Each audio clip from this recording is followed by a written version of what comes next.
রোহিঙ্গা সংকট সমাধানে সর্বোচ্চ সহায়তা দিতে প্রস্তুত জাতিসংঘ। যৌথ সংবাদ সম্মেলনে মহাসচিব। বাংলাদেশ নিয়ে অপপ্রচারে উদ্বেগ। By offering Rohingya refugees sanctuary, the world must not take this generosity for granted. He also assured to provide his support to the successful holding of the UN conference on Rohingya in September 2025. জাতিসংঘ মহাসচিবের সাথে এক টেবিলে রাজনৈতিক দলের নেতারা। জাতীয় নির্বাচনের আগে ভোট কেন্দ্রিক সংস্কার চায় বিএনপি। মৌলিক পরিবর্তনের কথা বলল এনসিপি।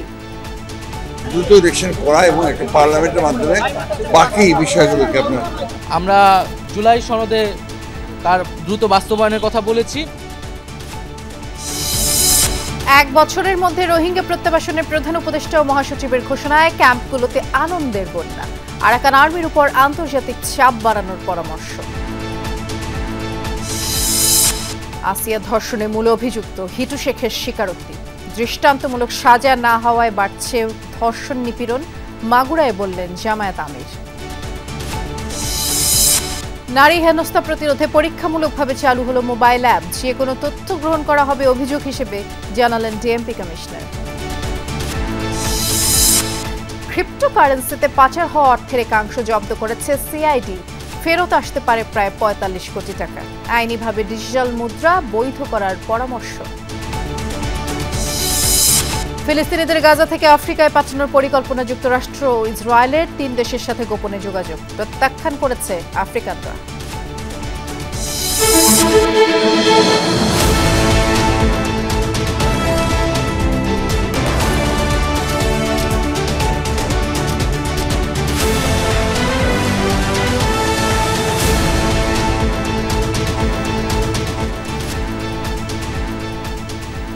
শুভেচ্ছা। সন্ধ্যার বাংলাদেশে সবাইকে আমন্ত্রণ জানাচ্ছি। নুসরাত বৃষ্টির সাথে আছি। শিরোনামগুলো শুনছিলেন। রোহিঙ্গাদের জন্য বাংলাদেশ যে মানবিক সহায়তা দিয়ে যাচ্ছে, আন্তর্জাতিক সম্প্রদায়ের সেটি অবহেলার কোনো সুযোগ নেই। মানবিক এই সহায়তাকে প্রাধান্য দিতেই হবে বলে জানিয়েছেন জাতিসংঘ মহাসচিব অ্যান্তনিও গুতেরেস। বিকেলে রাজধানীর এক হোটেলে যৌথ সংবাদ সম্মেলনে তিনি বলেছেন, রোহিঙ্গা সংকট সমাধানে জাতিসংঘ প্রতিশ্রুতিবদ্ধ। বাংলাদেশের নাজুক সময়ে আন্তর্জাতিক সম্প্রদায়ের হাত বাড়ানো উচিত বলেও তিনি জানিয়েছেন। বলেছেন, বাংলাদেশ জাতিসংঘ শান্তিরক্ষায় অন্যতম সহযোগী এবং শান্তিরক্ষী বাহিনীর সদস্যরা বিশ্বের বিপদসংকুল জায়গাগুলোতে জীবনের ঝুঁকি নিয়েই কাজ করে থাকে। গণতন্ত্র উন্নয়নের পথে এগোতে বাংলাদেশের সাধারণ মানুষের আশাবাদ চমৎকৃত করেছে বলেও জানান জাতিসংঘ মহাসচিব। বাংলাদেশের ভবিষ্যৎ নির্মাণে জাতিসংঘ সবসময় বন্ধু হিসেবে পাশে থাকবে বলে জানান তিনি। আর এ সময় পররাষ্ট্র উপদেষ্টা তৌহিদ হোসেন বলেছেন, সংস্কারের সর্বোচ্চ সহযোগিতার আশ্বাস দিয়েছে জাতিসংঘ। বাংলাদেশ নিয়ে অপপ্রচারে উদ্বেগ জানিয়েছে জাতিসংঘ মহাসচিব।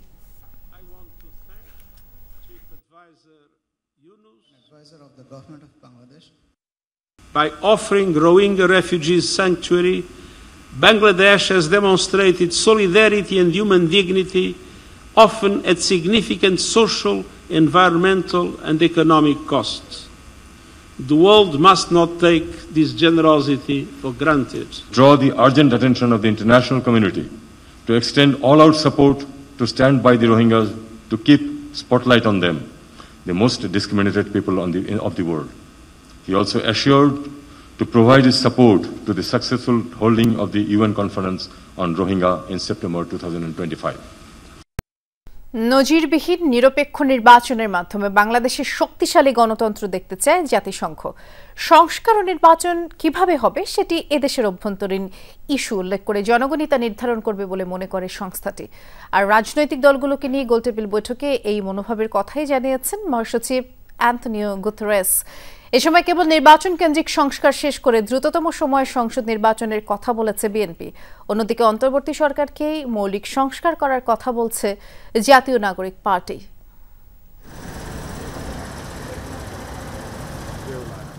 জাতিসংঘ অফিস থেকে সরাসরি হোটেল ইন্টারকন্টিনেন্টালে মহাসচিব অ্যান্তনিও গুতেরেস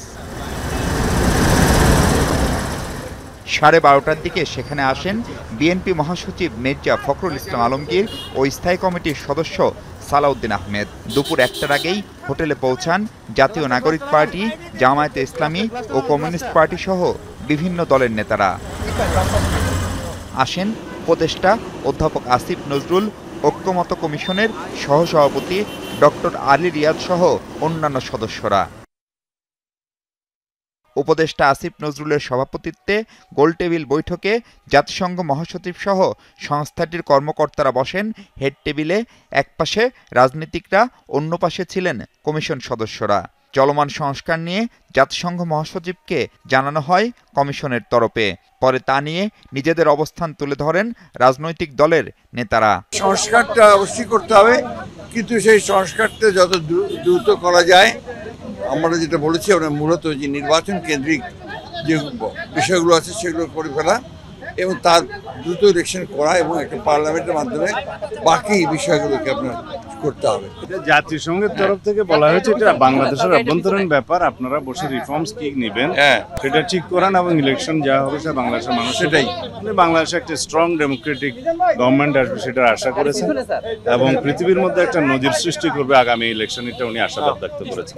এই গোলটেবিলেও বিচার, সংস্কার ও নির্বাচন নিয়ে অবস্থানে অনড় রাজনৈতিক দলগুলো। তবে ঐক্যমত্য ছাড়া যে সংকট মোকাবেলা সম্ভব নয় সে কথাও তুলে ধরেন তারা। মৌলিক সংস্কারের ভিত্তি এই সরকারের সময়ই তৈরি করতে হবে এবং সকল রাজনৈতিক দল মিলে যে একটা ঐক্যমত পোষণ করতে হবে, যেটা জুলাই সনদের কথা বলা হচ্ছে, সেই জুলাই সনদে স্বাক্ষরের মাধ্যমে আমাদের জনগণের কাছে আমাদের যে কমিটমেন্ট সংস্কারের এবং সংস্কারের যে ধারাবাহিকতা সেটার বাস্তবায়নের জন্য আমরা জুলাই সনদে তার দ্রুত বাস্তবায়নের কথা বলেছি।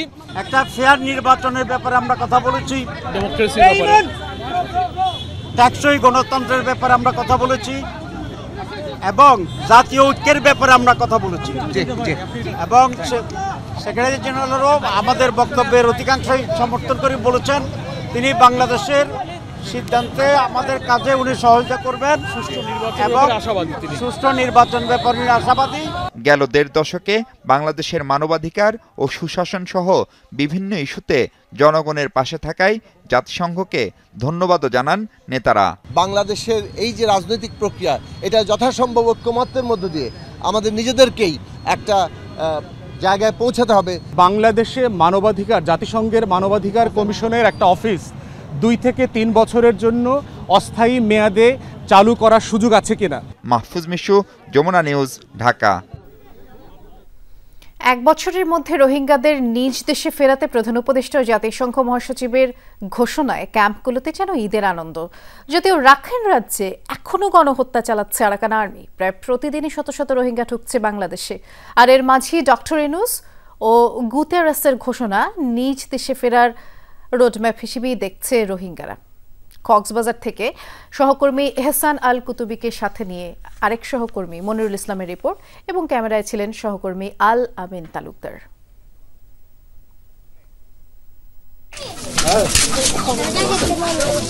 মিয়ানমার থেকে 2 মাস আগে বাংলাদেশে আশ্রয় নেন মোহাম্মদুল্লাহ। মিয়ানমার সেনাবাহিনী গণহত্যা চালানোর সময় ভাগ্যক্রমে বেঁচে যায় কিছু এলাকা। এখন সেসব এলাকায় গণহত্যা, নির্যাতন চালাচ্ছে আরাকান আর্মি। রাখাইনের বুথিডংয়ে মোহাম্মদুল্লাহর ঘর জ্বালিয়ে দেওয়ার পর পরিবার সহ চলে আসেন কক্সবাজারের রোহিঙ্গা ক্যাম্পে। আরাকান আর্মি আমার সাইড হাতে ঘর আগুন দ্বারা দিয়ে পুরা দিয়েছে। আমার মগবাগি আর গত বাইর করে নেলায় মেয়ের হুজিমকা দৌড়া দিয়ে। 2 বছর হতে চলল রাখাইনের অধিকাংশ এলাকা দখলে নিয়েছে মিয়ানমারের সশস্ত্র বিদ্রোহী বাহিনী আরাকান আর্মি। থেমে নেই রোহিঙ্গাদের ওপর হত্যাযজ্ঞ, ঘরবাড়ি পোড়ানো। এমনকি রোহিঙ্গাদের বাঙালি মুসলিম সন্ত্রাসী উল্লেখ করে রাখাইনকে রোহিঙ্গা মুক্ত করার ঘোষণা দিয়েছে আরাকান আর্মি। 1.5 বছরে 6000 রোহিঙ্গা হত্যা ও 3 লক্ষাধিক রোহিঙ্গাকে বাস্তুচ্যুত করা হয়েছে, যাদের অধিকাংশই চলে এসেছে বাংলাদেশে। এমন বাস্তবতায় কক্সবাজারে লক্ষাধিক রোহিঙ্গার সাথে ইফতার করলেন জাতিসংঘ মহাসচিব ও বাংলাদেশের প্রধান উপদেষ্টা। শুনিয়ে গেলেন আশার বাণী। সামনের বছর ঈদের সময় যেন অনার বাড়ির মধ্যে তাই ইউনিটি একত্র হন এবং দাদা দাদির খবরের কাছে তাই অনেক তার সম্বর্ধনা দেন। যাইছি আনা বাড়ি ফিরে আসছি। এই কথা শোনার পর যেন বাঁধ ভাঙা আনন্দের জোয়ার নেমেছে রোহিঙ্গাদের ক্যাম্পে ক্যাম্পে। ডক্টর ইউনূস সাহেব আর চিফ অ্যাডভাইজার আর ইউএন জেনারেল সেক্রেটারি এন্টনিও গুটেরেসের যা আরা স্পিচ শুননি এবার 8 বছরের মধ্যে আরা ভালো ফিল করছে, হ্যাপি ফিল করছে, আর দিন নেই এন খুশি লাগে।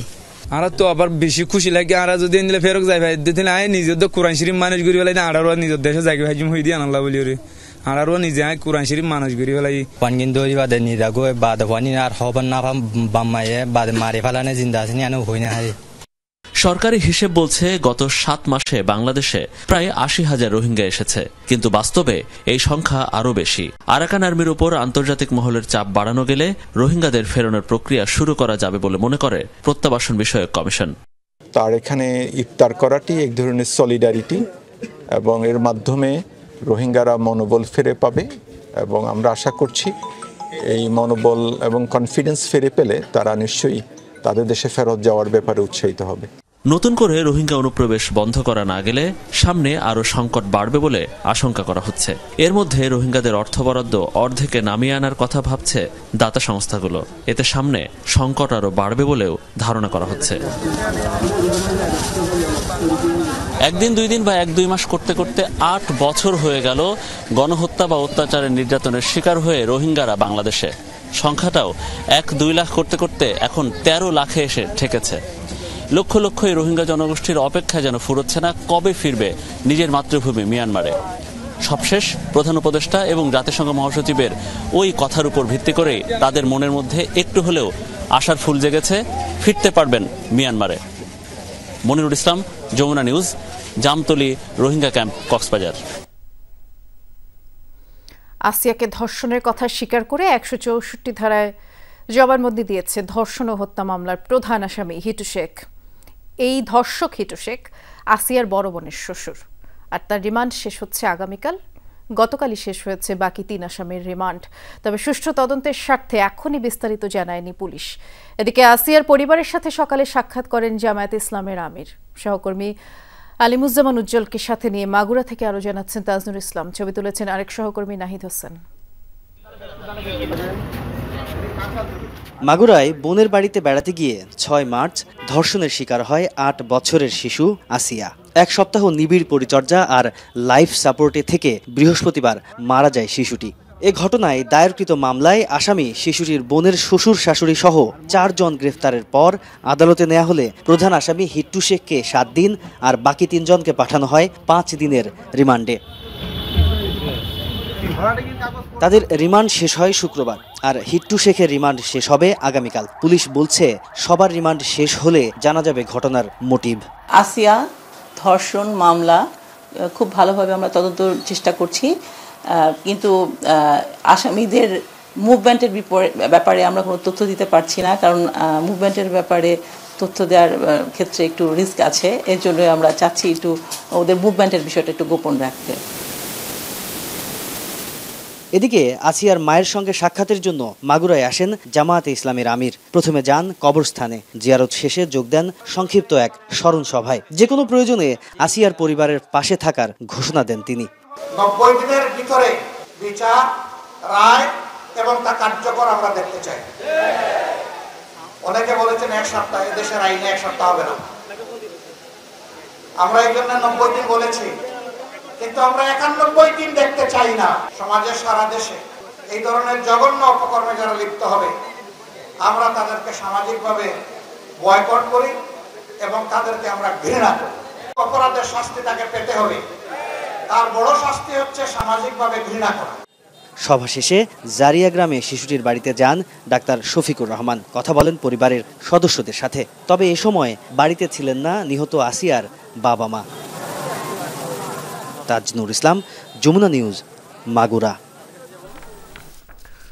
আইন শৃঙ্খলা পরিস্থিতি নিয়ন্ত্রণে ব্যর্থতার অভিযোগ এনে স্বরাষ্ট্র উপদেষ্টার পদত্যাগ দাবি করেছে কয়েকটি রাজনৈতিক সাংস্কৃতিক সংগঠনের নেতারা। সকালে কেন্দ্রীয় শহীদ মিনারের এক সমাবেশ থেকে বক্তারা বলেছেন, দেশে একের পর এক খুন ধর্ষণ হচ্ছে, কিন্তু নিয়ন্ত্রণে সরকারের কোনো তৎপরতা দেখা যাচ্ছে না। স্বরাষ্ট্র উপদেষ্টা অপরাধীদের বিচারের ব্যবস্থা করতে পারছে না বলে অভিযোগ করেন বক্তারা। বলেন, এই ব্যর্থ উপদেষ্টাকে না সরানোর পরিণতি সরকারকে ভোগ করতে হবে।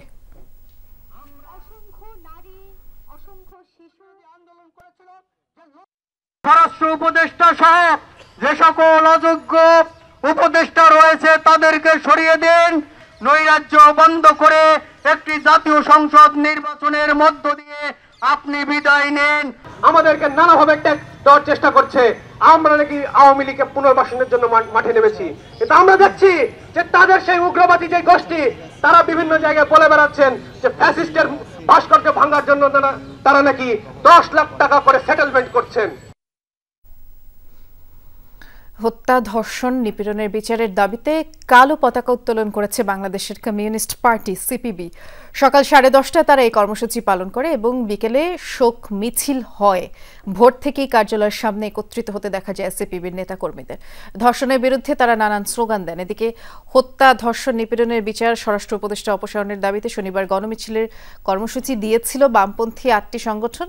এরপরই রাজধানীর পুরানা পল্টনে বাংলাদেশের কমিউনিস্ট পার্টির কার্যালয়কে ছাত্র জনতার কার্যালয় বানানোর ঘোষণা দেখা দেয় ওই সোশ্যাল মিডিয়াতে। এতে সকাল থেকেই সিপিবির সামনে উত্তেজনা বিরাজ করছে। ভবনটির দোকানপাট বন্ধ দেখা যায়। আইনশৃঙ্খলা বাহিনীর উপস্থিতি রয়েছে, সেনা সদস্যরাও টহল দিচ্ছে। শিশু আসিয়ার যে মর্মান্তিক মৃত্যু, এটা সারা বাংলাদেশের শোকে পাথর হয়ে গেছে এবং কি বলবো যে এর মতো নৃশংসতা আর হতে পারে না। তো সেইটার প্রতিবাদে আমরা গতকালই সারা দেশে শোক দিবসের কর্মসূচি ঘোষণা করেছিলাম। আসলে সেই শোক দিবসের কর্মসূচির মধ্যে আছি। আপনারা দেখতে পাচ্ছেন আজ সকালে আমাদের কমরেডরা পার্টির কার্যালয়ে সমবেত হয়েছে এবং কেন্দ্রীয় কার্যালয়ে কালো পতাকা উঠছে। মোবাইল অ্যাপসের মাধ্যমে নারীর যাত্রীদের হেনস্থা বা নির্যাতনের শিকার হওয়ার অভিযোগ প্রাথমিক তথ্য বা FIR হিসেবে আমলে নেবে থানা পুলিশ। সকালে কারওয়ান বাজার এলাকায় একটি মিলনায়তনে নারী যাত্রীদের সুরক্ষায় তৈরি অ্যাপস হেল্পের আনুষ্ঠানিক যাত্রায় কথা জানিয়েছেন ডিএমপি কমিশনার শেখ সাজ্জাদ আলী।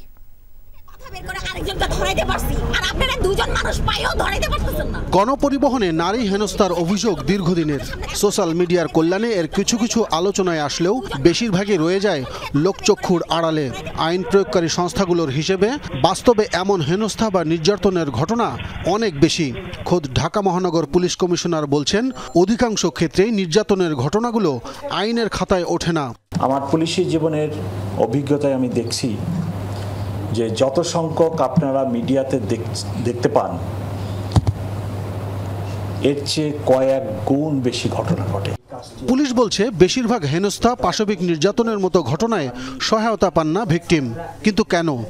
এরূপ ঘটনা হলে প্রথমত যিনি ভিকটিম হন উনি এটাকে ডিসক্লোজ করেন না, প্রকাশ করেন না।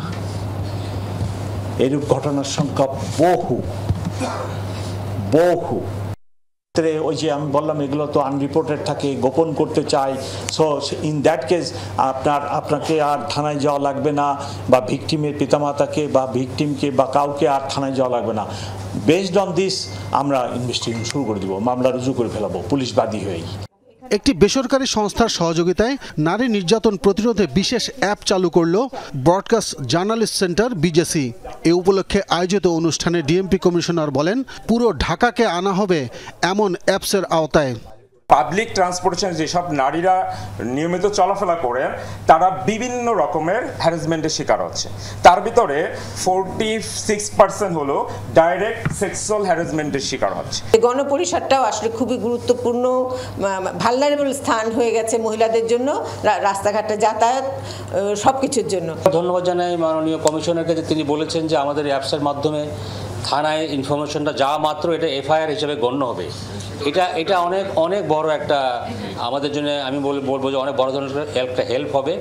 বেসরকারি সংস্থা সুইচ বাংলাদেশ ফাউন্ডেশনের সহায়তায় অ্যাপসটি প্রাথমিকভাবে পাইলট প্রজেক্ট হিসেবে যাত্রাবাড়ি থেকে বসিলা পর্যন্ত কার্যকর হবে।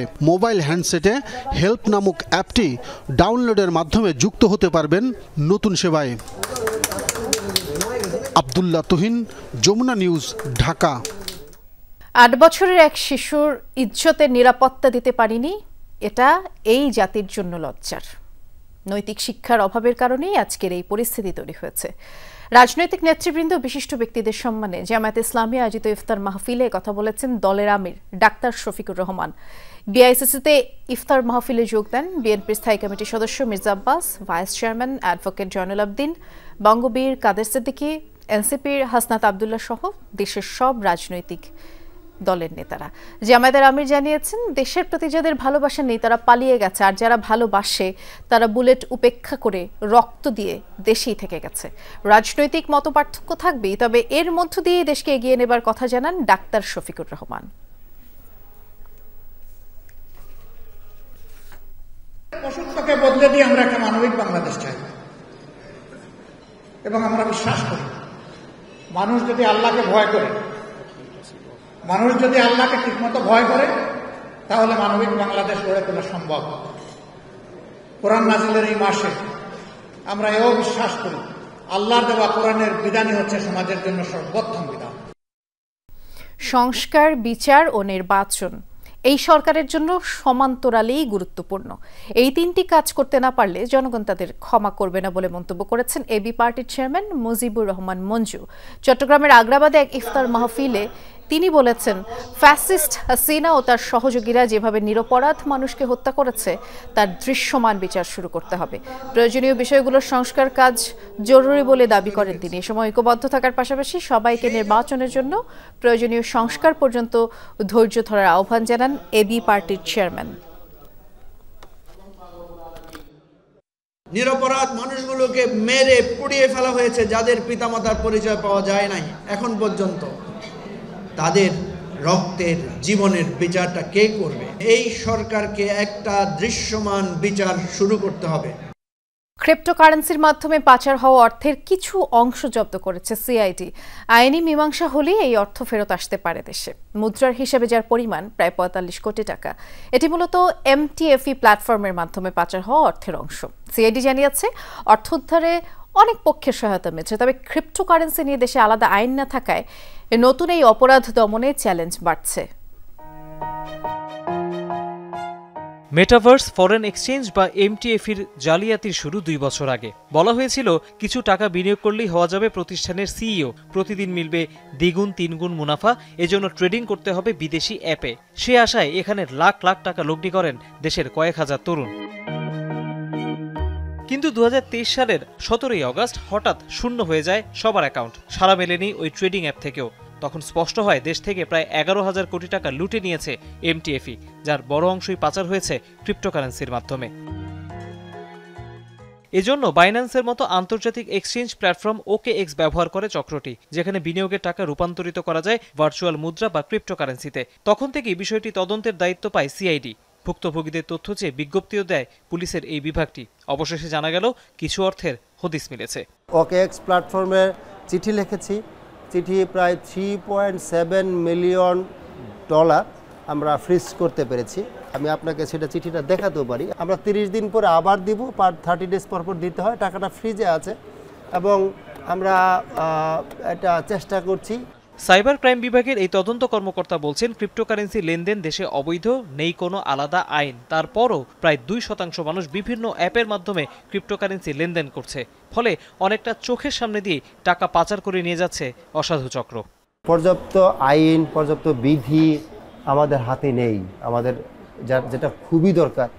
আর এই অপরাধগুলো এতটাই দ্রুত প্রসারণশীল যে এখনই কার্যকরী ব্যবস্থা না দিতে পারলে যে কোনো সর্বনাশ হয়ে যাবে। বিশেষজ্ঞরা বলছেন, যেহেতু অনেক দেশ ক্রিপ্টোকারেন্সি বৈধ করে দিয়েছে, সামনে একই পথে হাঁটতে হবে বাংলাদেশকে। এতে বিদেশি বিনিয়োগও বাড়বে। তবে ক্রিপ্টোকারেন্সি দিয়ে অর্থ পাচার ঠেকাতে আইনের বিকল্প নেই। ক্রিপ্টোকারেন্সি বলি বা ডিজিটাল কারেন্সি বলি, এটা হচ্ছে আজকের যুগের বাস্তবতা। এটাকে অস্বীকার করার কোনো সুযোগ নেই। এটা অনেক দেশে এটা বৈধ করেছে, অনেক দেশে এখানে করেনি। অনেক দেশ চিন্তা করছে কীভাবে এটা বৈধতা দেবে। তো আমাদের দেশে আসলে এটা নিয়ে এটা বৈধতা না দিয়ে একসময় আমরা পারবো না, করতেই হবে। অর্থনীতির কিছু নীতিমালা মেনে চলতে হবে। সেই জিনিসগুলো যদি ঠিকমতো মেনে করা হয় তাহলে ক্রিপ্টোকারেন্সিতে কোনো সমস্যা নেই। সমস্যার জায়গা একটাই, অ্যাডিশনাল যে প্রবলেম যে জায়গাটা, সেটা হচ্ছে প্রযুক্তিগত সক্ষমতার জায়গা। বাংলাদেশ ছাড়াও বিশ্বের আরও 30টি দেশ থেকে টাকা পাচারের অভিযোগ আছে এমটিএফির বিরুদ্ধে। তৌহিদ হোসেন, যমুনা নিউজ, ঢাকা। যোগ বিয়োগের হিসেবে বাংলাদেশি উদ্যোক্তাদের শুধু সরকারি সুযোগ সুবিধার দিকে তাকিয়ে না থেকে নিজেদের সক্ষমতা তৈরি করতে হবে। এলডিসি গ্র্যাজুয়েশন চ্যালেঞ্জ নিয়ে অনুষ্ঠিত ছায়া সংসদে এই মন্তব্য করেছে ডিবেট ফর ডেমোক্রেসির চেয়ারম্যান। এই আয়োজনের পক্ষে অংশ নেয় নোয়াখালী বিজ্ঞান ও প্রযুক্তি বিশ্ববিদ্যালয়, আর বিপক্ষে ছিল শহীদ সোহরাওয়ার্দী মেডিকেল কলেজের বিতার্কিকরা।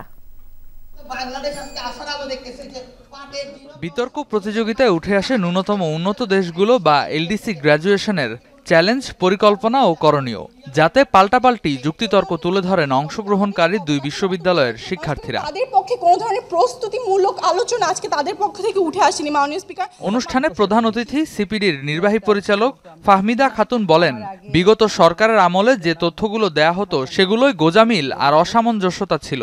তাই পুনর্বিবেচনা করতে হবে বাণিজ্য নীতি, শুল্ক ছাড় দেওয়ার সংস্কৃতি থেকে বেরিয়ে ট্রেড ফ্যাসিলিটি নিশ্চিতের তাগিদ দেন তিনি।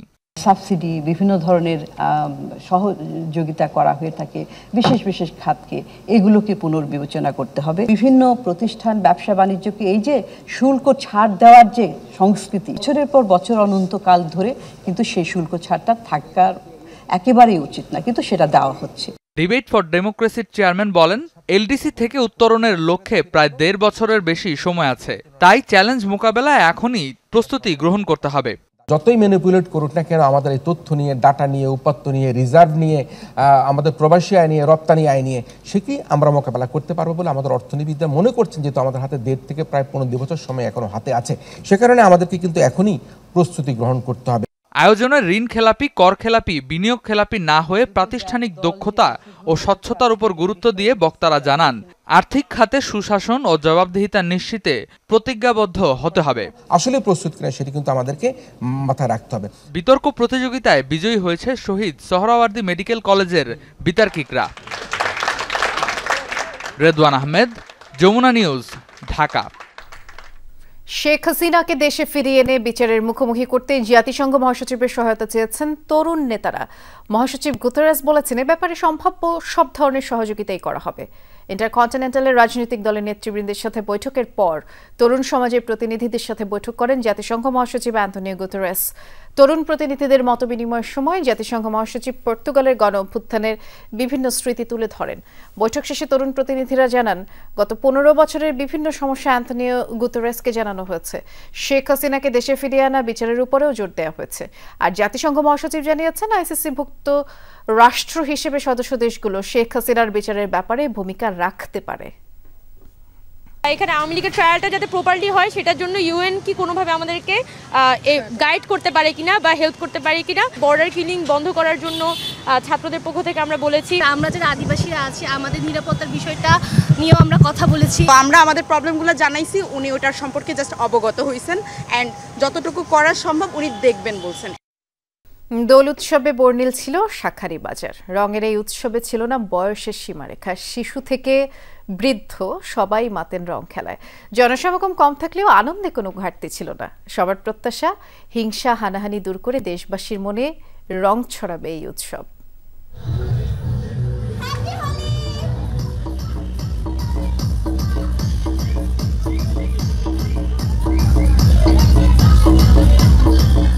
বর্ণচ্ছটায় রাঙিয়ে উঠবে পৃথিবী, এ বিশ্বাসেই মাতোয়ারা পুরো শাঁখারীবাজার। দোল উৎসব বলে কথা।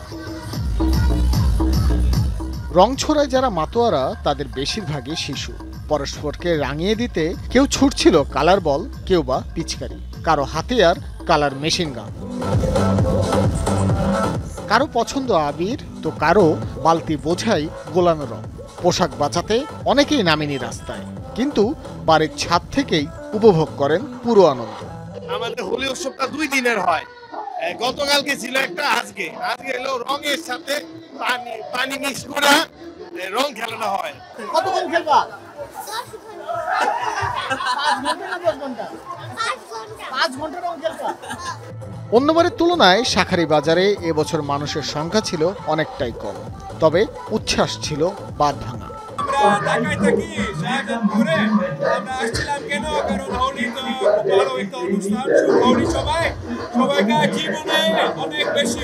সবাই খুবই মানে আমাদের ইনক্লুড করছে এখানে। For example you see my colours everywhere and you also.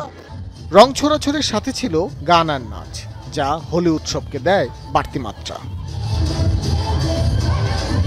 Bhaskar Bhaduri, Jamuna news, Dhaka. এবারে একটু আপনাদের ঈদে কেনাকাটার খবর জানাবো। যমুনা ফিউচার পার্কে তিল ধারণের ঠাঁই নেই। আমাদের সহকর্মী সুমাইয়া ঐশী আছেন সেখানে, দেখে আসতে চাই। ঐশী, যেহেতু 14টি রমজান শেষ হয়ে গেল এবং এই সময় জমজমাট থাকে যমুনা ফিউচার পার্ক, কোন পণ্যের প্রতি ক্রেতাদের মনোযোগ কিংবা আকর্ষণ বেশি দেখছেন জানাবেন।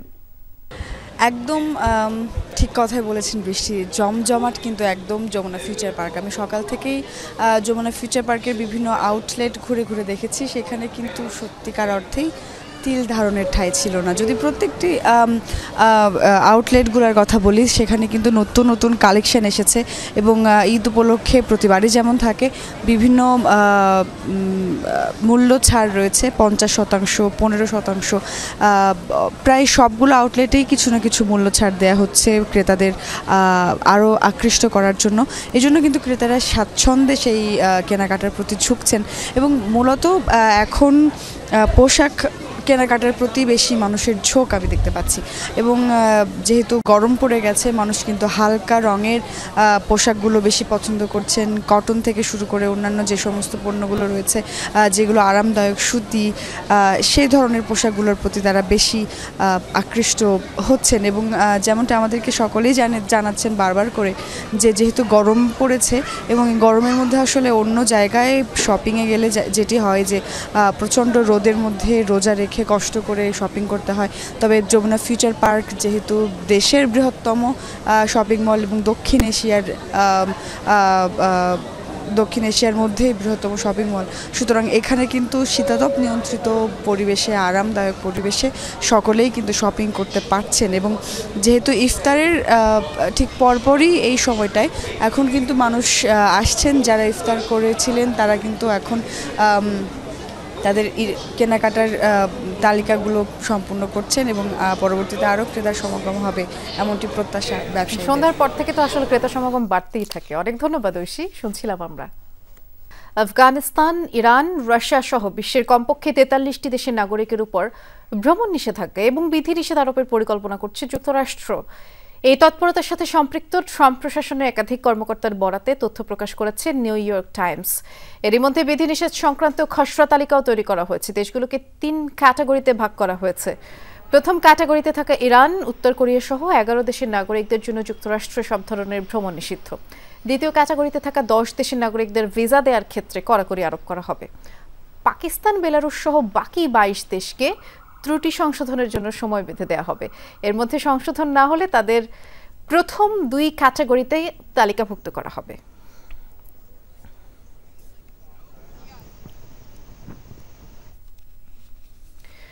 এবার ফিলিস্তিনিদের আফ্রিকায় পাঠানোর গোপন পরিকল্পনা করছে যুক্তরাষ্ট্র, ইসরায়েল। বার্তা সংস্থা এপির এক অনুসন্ধানী প্রতিবেদনে এই তথ্য উঠে এসেছে এবং বলা হচ্ছে এরই মধ্যে মহাদেশটির অন্তত 3টি দেশের সাথে আলোচনাও শুরু করেছে ওয়াশিংটন ও তেল আবিবের কর্মকর্তারা। সংখ্যাত দরিদ্রতায় জর্জরিত দেশে ফিলিস্তিনিদের স্থানান্তরের পরিকল্পনায় নিন্দার ঝড় উঠেছে। এরই মধ্যে এই পরিকল্পনা প্রত্যাখ্যান করেছে আফ্রিকার সাধারণ মানুষ। দুদিন আগেও গাজা থেকে ফিলিস্তিনিদের বিতাড়িত করার সিদ্ধান্ত থেকে সরে আসার ইঙ্গিত দিয়েছিলেন মার্কিন প্রেসিডেন্ট ডোনাল্ড ট্রাম্প।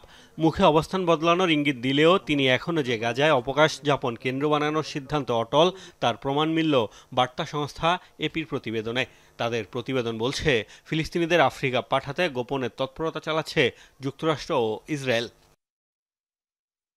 2 দেশের উচ্চপদস্থ কর্মকর্তাদের বরাতে এই প্রতিবেদনে দাবি করা হয়েছে, এরই মধ্যে সুদান, সোমালিয়া ও সোমালিল্যান্ডের প্রশাসনের সাথে এই ইস্যুতে আলোচনাও শুরু করে দিয়েছে ওয়াশিংটন ও তেল আবিব।